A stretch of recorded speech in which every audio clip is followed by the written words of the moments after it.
향토 기업마저 다른 지역으로 이전을 결정하면서 부산이 사라질지 모른다는 위기감이 커지고 있습니다. 부산시의 인구정책 실효성이 도마 위에 올랐습니다. 인구 감소 지역인 동구의 체류 인구수가 주민등록 인구수보다 6배 이상 많은 것으로 나타났습니다. 통근과 통학, 관광 등 목적으로 지역을 방문해 생활하는 사람이 실제 주민등록 인구수보다 많다는 의미입니다. 동구의 복합문화센터가 문을 열었습니다. 전 세대가 이용할 수 있도록 돌봄과 문화 등 다양한 기능을 갖춰 주민들의 호응이 높습니다.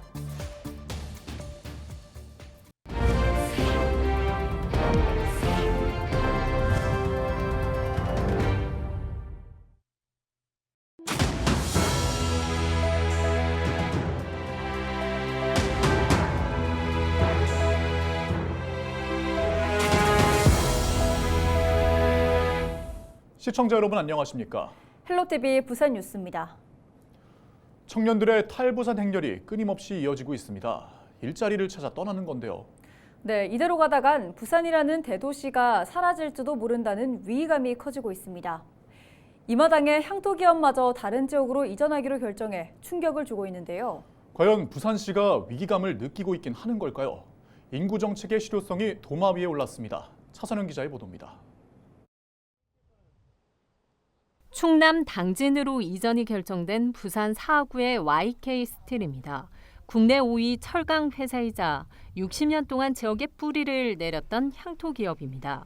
이 회사가 부산을 떠나기로 한 이유는 인근 지역 주민들의 소음과 분진, 악취 피해 호소 민원 때문입니다. 1990년대부터 공장 주변에 대규모 아파트가 들어섰습니다.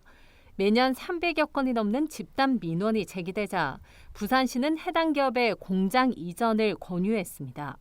350여 명의 근로자에 부산 경남 지역 협력업체만 450곳이 넘는 회사입니다. 3년 후 부산을 떠나면 일자리 수천 개가 사라지는 셈입니다. 헬로티비 뉴스에서 부산 인구 소멸 위기를 보도한 SNS 댓글창에는 부산시 정책에 대한 비난 여론이 폭발했습니다. 큰 기업 지방으로 다 보내고 그 자리에 아파트를 짓다 보니 청년들은 일자리 찾아 지방으로 간다. 60년 된 우량기업 몰아냈다는 비판부터 중공업지대의 아파트 건설 허가 자체가 문제라는 목소리입니다. 20년 전에도 부산에 대기업이 없어서 젊은 사람이 빠져나간다고 했지만 아직 답이 없다. 부산은 서울에 비해 좋은 일자리가 부족하다. 모든 것이 수도권에 집중돼 있고 결국 부산에는 노인과 바다만 남게 됐다는 댓글도 눈에 띕니다. 실제 이 30대를 중심으로 탈부산 러시가 이어지고 있습니다. 지난달에만 2만 7천여 명이 부산에 떠났는데 전입자 수에서 전출자 수를 뺀 부산 순이동 인구는 마이너스 1,192명을 기록했습니다. 올해 2분기에는 8만 7천여 명이 부산을 빠져나갔습니다. 이 기간 순이동 인구수는 마이너스 3,742명이었습니다. 2분기까지 부산 누계 순유출 인구는 6,175명으로 지난해 같은 기간 5,226명보다 18.2% 순유출 인구가 늘었습니다. 5월 부산 출생아 수는 지난해 같은 달 대비 0.9% 늘었지만 전국 평균 2.7%, 인천 9.1% 증가한 것과 비교해 미미한 수준입니다. 이 청년들이 생애 주기 과정에 맞춰서 결혼을 하고 일자리를 갖고 이러한 이제 과정들을 잘 밟아 나갈 수 있도록 청년 지원에 대한 것들을 단계적으로 또 인센티브 형식의 좀 확대하는 형태의 정책이 이루어진다라면. 인구 감소와 고령화로 도시의 지속 가능성까지 위협받는 상황에서 부산시는 지난 2년 동안 역대 최대 규모인 8조 4천억 원의 기업 투자를 유치했다고 밝혔습니다. 시는 자화자찬했지만 정작 청년들은 일할 곳이 없다며 부산을 떠나는 현실, 지역 향토 기업조차 지키지 못한 부산시가 부산이 사라진다는 위기감마저 의식 못하는 불감증에 빠진 건 아닌지 깊은 성찰이 필요한 때입니다. 헬로티비 뉴스 차선영입니다. 부산의 원도심 동구에 복합문화센터가 문을 열었습니다. 이전까지 공공건물은 특정 목적을 대상으로 건립돼 특정 세대만 이용하는 것이 대부분이었는데요. 이번에 문을 연 센터는 다양한 기능을 갖춰 전 세대가 이용하고 있습니다. 보도에 김한식 기자입니다. 미끄럼틀을 타고 내려와 볼풀장에 뛰어듭니다. 트램펄린 위에서 힘차게 뛰고 이곳저곳을 뛰어다닙니다. 동구 공공실내 놀이터입니다. 조합 놀이대를 비롯해 소꿉놀이 기구는 물론 다양한 놀이시설을 갖추고 있습니다. 이용료는 무료. 전체 면적만 330제곱미터에 3세에서 9세까지 동시에 40명까지 이용 가능합니다.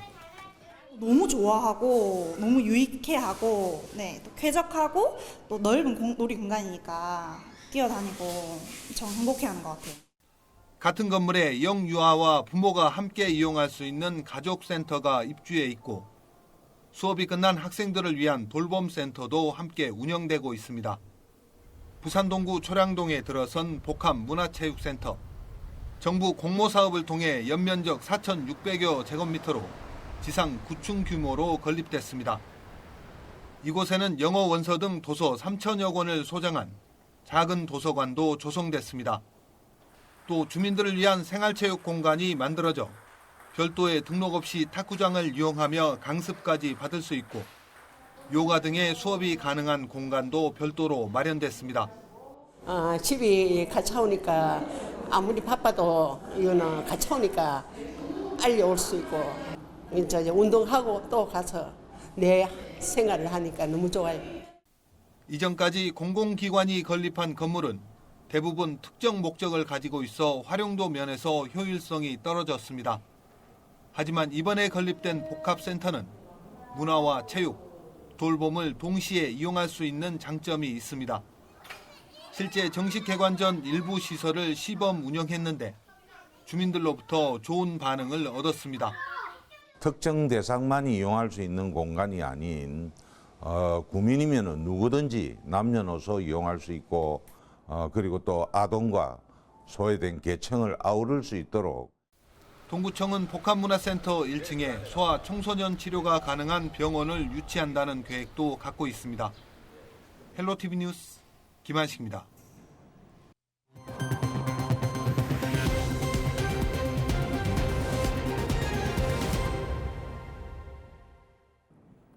부산 동구의 주민등록 인구보다 체류 인구가 6배 이상 많은 것으로 나타났습니다. 통계청에 따르면 동구의 주민등록 인구는 8만 8천여 명이지만 체류 인구는 51만 7천여 명이었습니다. 서구는 등록 인구 10만 3천여 명에 체류 인구 35만 9천여 명, 영도구는 등록 인구 10만 6천여 명에 체류 인구 32만 2천여 명으로 서구와 영도구 역시 체류 인구가 주민등록 인구보다 3배 이상 많았습니다. 이번에 통계청이 발표한 생활인구는 통신 3사 모바일 자료와 행정안전부의 주민등록, 외국인 등록 자료를 결합한 것으로 올해 1월부터 3월까지 전국 89개 인구 감소 지역의 생활인구를 산정한 결과입니다. 체류인구는 통근과 통학, 관광 등 목적으로 지역을 방문해 체류하는 사람으로 월 1회 하루 3시간 이상 머무는 것을 기준으로 산정했습니다. 부산항 북항 제1부두가 중소벤처기업부 스타트업 파크 공모사업에서 글로벌 창업 허브 조성지로 최종 선정됐습니다.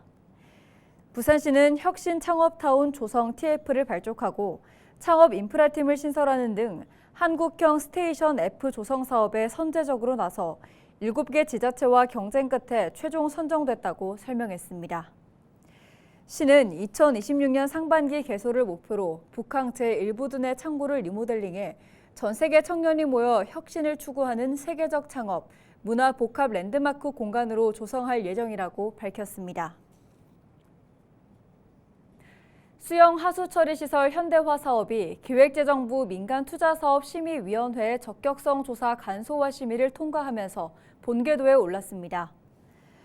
적격성 조사가 간소화되면서 이 사업이 거쳐야 하는 한국개발연구원의 경제적 분석과 정책적 필요성 분석 절차가 제외돼 사업 기간이 1년 6개월 이상 단축될 것으로 보입니다. 수영 하수 처리 시설 현대화 사업은 노후화된 하수 처리 시설과 소화조 등을 지하화하고 유휴 상부 공간에는 파크 골프장 등 대규모 여가 체육 공간으로 조성하는 사업입니다. 부산시는 2024년 12월까지 적격성 조사를 마무리하고 2025년 제3자 제안 공고 등을 통해 2026년에는 착공할 계획이라고 밝혔습니다. 부산소방재난본부는 24일 부산 온천천 일대에서 합동 순환 구조 훈련을 실시했습니다. 이번 훈련은 갑작스러운 하천 수위 상승으로 시민이 고립된 상황을 가정한 출동과 교량별 맞춤형 숙달, 급류 구조장비 전개 등으로 진행됐습니다. 오는 10월 열리는 105회 전국체육대회가 70여 일 앞으로 다가왔습니다. 김해를 중심으로 14년 만에 경남에서 열리는 체전인 만큼 막바지 준비도 철저하게 진행되고 있습니다.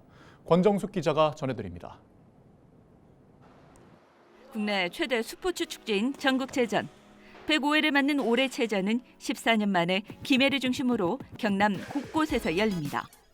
체전은 오는 10월 10일에 개막해 일주일 동안 전국에서 모인 3만여 명의 선수화인원들이 49개 종목에서 열띤 경쟁을 펼칩니다.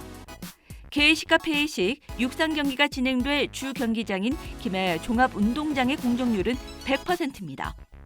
문화체전 의미에 맞춰 시설은 물론 김영원 미술관, 경관 조명까지 갖췄고 지난달 무너진 옹벽도 다음 달이면 정비를 끝내게 됩니다. 이처럼 도내 112개 경기장은 다음 달까지 모든 위용을 갖추게 됩니다. 종합운동장은 7월 달에 전체적으로 마무리가 되었고 일반 시민들이 방문하셨을 때 보시면은 아름답고 웅장하게 잘 지었다고 말씀들 하십니다. 10월 달에 전국체전이 치러지는 안전한 전국체전이 될 수 있도록 최선을 다하겠습니다. 올해 체전은 경남과 함께 다시 뛰는 대한민국이란 주제로 전국에 경남을 알리게 됩니다.